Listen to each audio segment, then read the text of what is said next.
What have I been playing? What have I been watching? What have I been reading? Let's find out.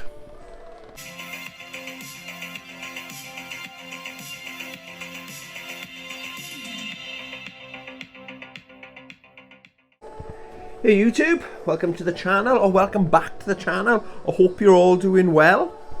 Welcome to this week's What Have I Been Playing? What have I been watching? What have I been reading? Yeah, we've had a good lazy week. I've had a week off work. Actually, I had just over a week off work. Back in tomorrow. So the alarm is set for 4:30 in the morning. Pray for Tony.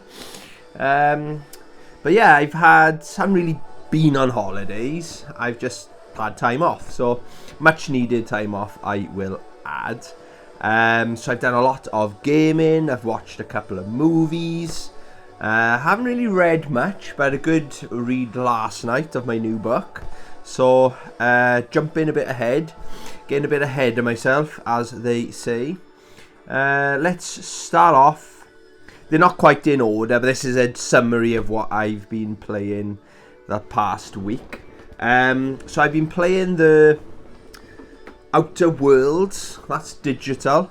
I did speak about it yesterday in my yesterday's pickups video. It's the remake of it, or the upscaled for PlayStation 5 version. I think it's the Spaces edition, or Space. I'll tell you what, Again, I got Tekken on. Tekken 8 rather, in the background. So it's Outer Worlds Spaces Choice Edition. So that's what I've been playing. 6 hours into it so far. I played a little bit last night as well. I'm really impressed with it. It's one of those games I've got to be in the mood to play. But I really am in the mood to play one of these kind of games, okay? So it's funny. If you liked Fallout, any of the Fallout games, you're probably going to enjoy this. But the difference is it's set. The only small issue I've got with the Fallout games, the very barren worlds by design, very barren. So I found myself almost getting bored of the same kind of landscapes. It doesn't vary very much. But with the Outer Worlds, there's different planets. You can get back in your spaceship and go somewhere else if you want to, you know. So, again, I think I'm only like 6 hours in. I've got 4 people, or 4 crewmates now. So I've still got to meet another 2. And all the characters are really interesting. Yeah, I really am impressed with this game, guys. And the other digital game is Huntdown. Sorry, I got it on there because I'll forget. Unless I got a physical copy, I tend to forget what these games are blinking called. So Huntdown, what a great game. If I remember, I'll put gameplay there. It'll probably be there. Looks like I got a bit of space, or I might even be there. I don't know. But don't sleep on this game. It is fantastic. I think I paid £15 or $15.99 on the PlayStation Store. It's very collectible if you want to get a physical copy. I think it's one of those games where there was a limited print of them, so they're very collectible, unfortunately. CX has 0 in stock. Okay, so that's all the digital games. Let's get this banging soundtrack back on. Not sure if you can hear it.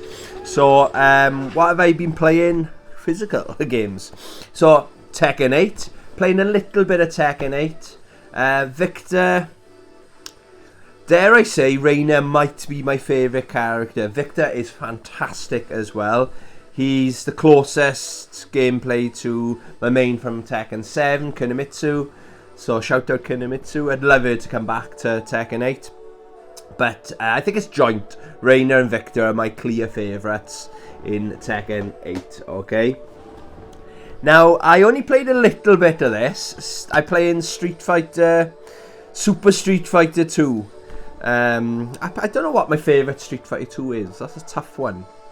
But my go-to seems to be Super Street Fighter 2. I wanted to record a little bit of footage for a video. I was trying to do a bit more of a an upscaled kind of video, you know. And yeah, I found myself doing a couple of rounds playing with my boy Ryu on that. So that's a fantastic collection though, isn't it? Right, so before I bought the Outer Worlds, I was looking at my game collection, looking at my PS4 games. What games shall I get into for my week off? And I thought I'll finally get round to playing Kingdom Come. And very quickly, what I liked about it then was the way they told the story, and it really made me excited to start this adventure in this world. I've heard this game isn't for everybody, as it's sometimes a little bit too realistic. It's not like a Skyrim. It might look like a Skyrim, but it's not a Skyrim kind of game, okay? And unfortunately, for that reason, it's not for me. I didn't pay a lot for it. I think I paid £5 for this. So I'm probably going to end up trading it in. I literally played about 40-45 minutes where I had to... It introduces your character. You wake up with a hangover. You're like looks like a mid-20s, early 20-year-old man.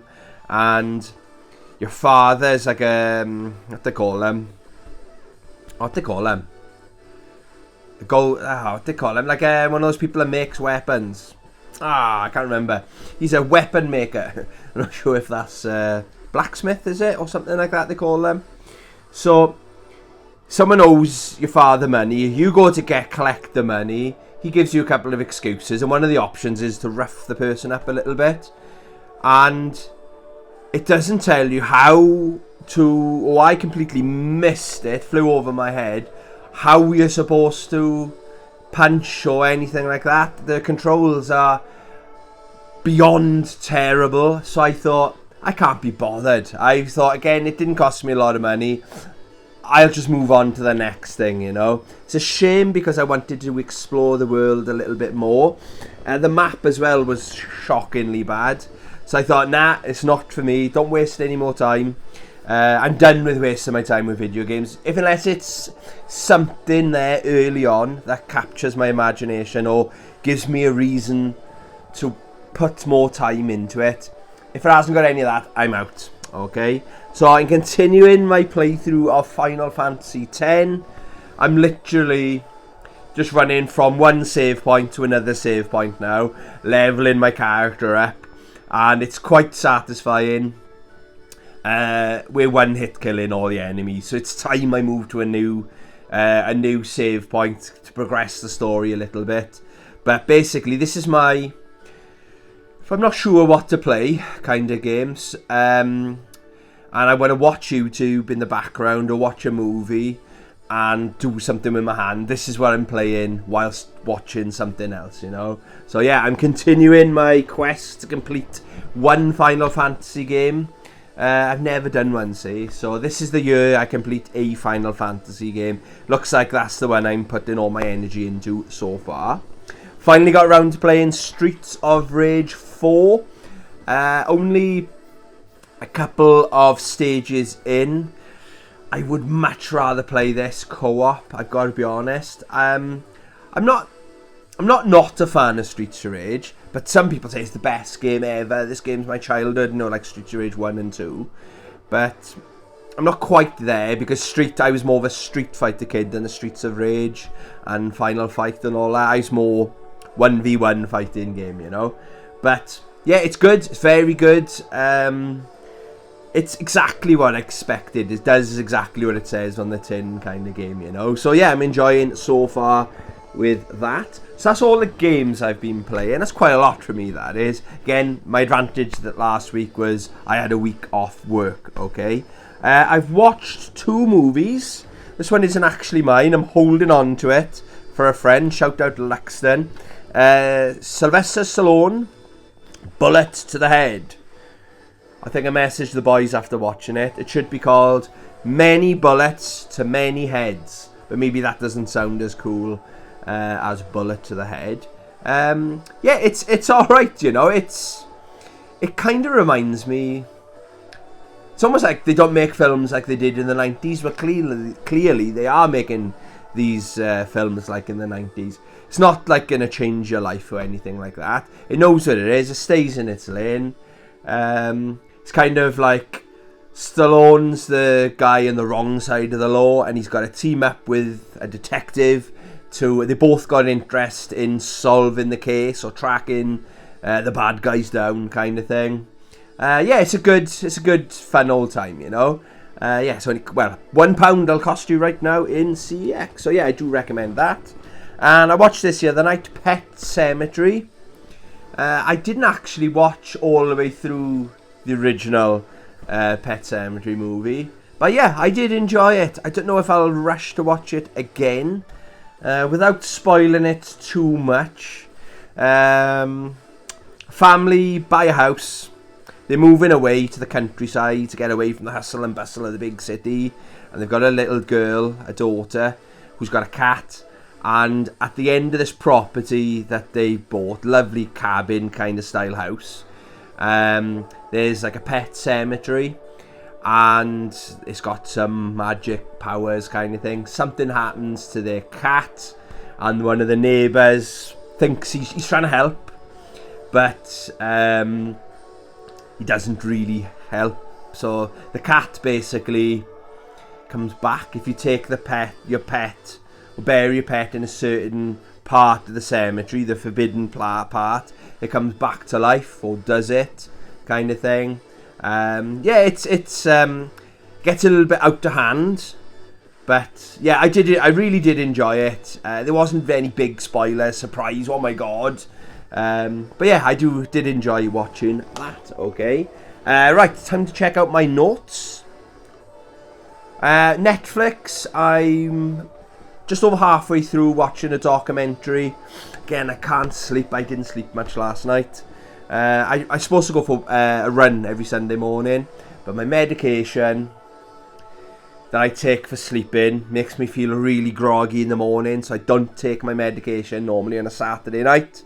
But unfortunately, I've had hardly any sleep. We have been out. We went for a walk, like a 6-kilometre walk this morning. But one of the things I started to watch last night, and I'm going to finish it throughout the day, is a documentary called Lover, Stalker, Killer. And I got the twist straight away, I did. But it's like, this guy goes on a dating site, meets a woman, and he's like, I don't want to settle down. Meets another woman, don't want to settle down. And then one of the women gets really clingy, sending him messages and stuff. Then it goes a bit extreme. She's sending him like death threats and stuff like that. Then she burns down one of the other women's houses, and it's like, but there's a bit of a twist. I got the twist straight away. But it's interesting because it is based on a true story, and they're interviewing the detectives that solve the big case, kind of thing.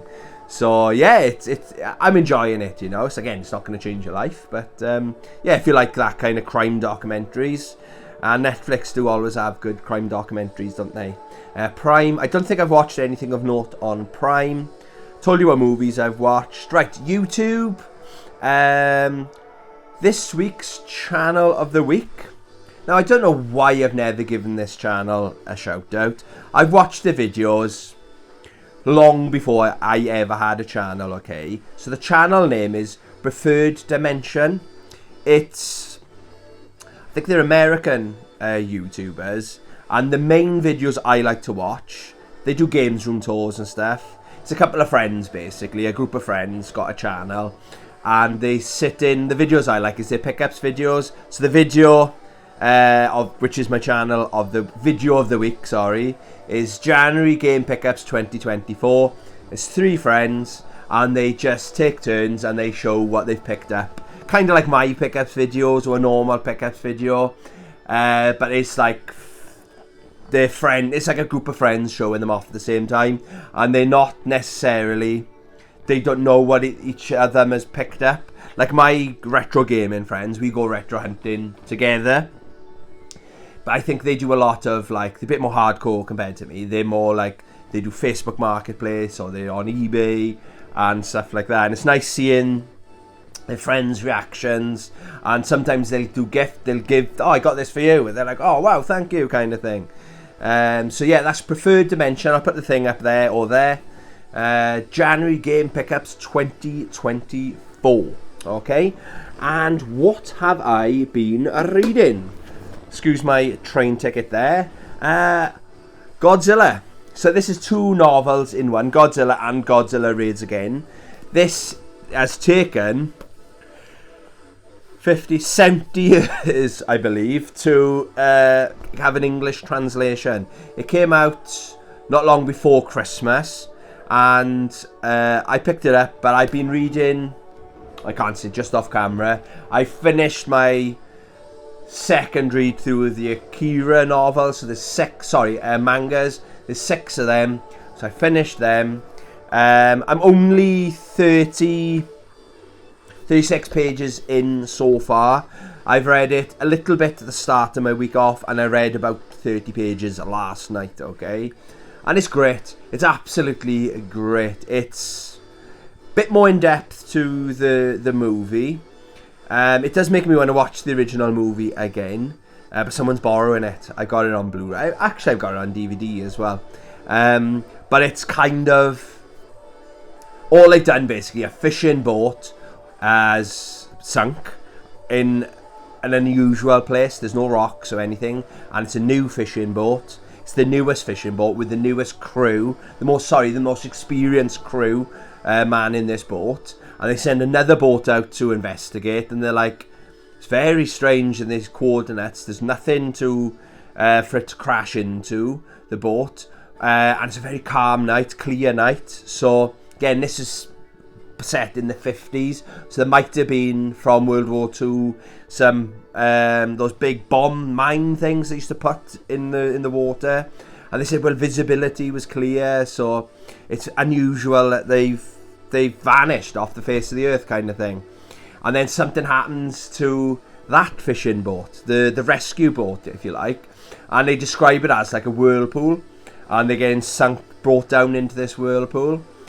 And like this, it's very good with introducing the characters, like from the human perspective of what the hell is going on, and all the mothers, the sons, the daughters of these fishermen, the fathers of the wives of these fishermen. Like, it's mass panic. They don't know what the hell is going on. But then one of the old men says, oh, and yeah, the other unusual thing is there's no fish. None at all. All of these other smaller fishing boats and fishermen are like, we're not catching anything. That's unheard of. The last time this happened was when Godzilla was around in Legend, and they're like, all the kids are like, what the hell are you talking about, Godzilla? And they have to do like a ritual, like a prayer kind of thing. As a village, they all pray for their protection from Godzilla. And this reporter interrupts the prayer. He's like, what are you idiots doing, kind of thing. So they don't actually do the prayer. So it's almost like this stupid reporter that's interrupted the prayer, because where I've left it, I think the title is Godzilla Appears. Like the end of the chapter before is the thing is, what the movie doesn't capture is the wind. It's like a warm wind. It's like all the trees are rustling because it's dark. All the power's gone out as well, by the way. It sounds like massive footsteps coming towards them. Again, because you know you're reading Godzilla. As a reader, the viewer, we understand what it is, but it's very well, surprisingly well written, okay? So I'm really, in case you couldn't tell, I'm really enjoying it so far. It's only just come out, this book, guys, and if you're wondering where I got it from, Amazon. Good old Amazon. Okay, that's what I've been playing, what I've been watching, what I've been reading. Hope you guys enjoyed. I will do as well, yes, I haven't forgotten about you guys, I'm doing Ask Tony 1,400 subscriber special. So first of all, thank you to everyone that subscribed to my channel. I can't believe, that's a hell of a number, isn't it? 1,400, that's far exceeded my expectation with YouTube. So if you've got any questions, either ask them in the comment section of this video, or have done a post on the community page saying Ask Tony, so ask the questions in there. If I've got time, I'll film it tonight. If not, it might be up tomorrow night or maybe Tuesday, depending on what I've got going on, okay, guys? So again, thank you everyone that has subscribed. If you haven't, please consider subscribing. It's not the best channel in the world, but it's my tiny, tiny little dot of the internet. Our safe place, let's say, if you're into games and reading and movies, you know, mainly games though, isn't it? There you go, guys. Thank you very much for watching. Hope you have a great Sunday. Thanks for watching. Love you. Bye.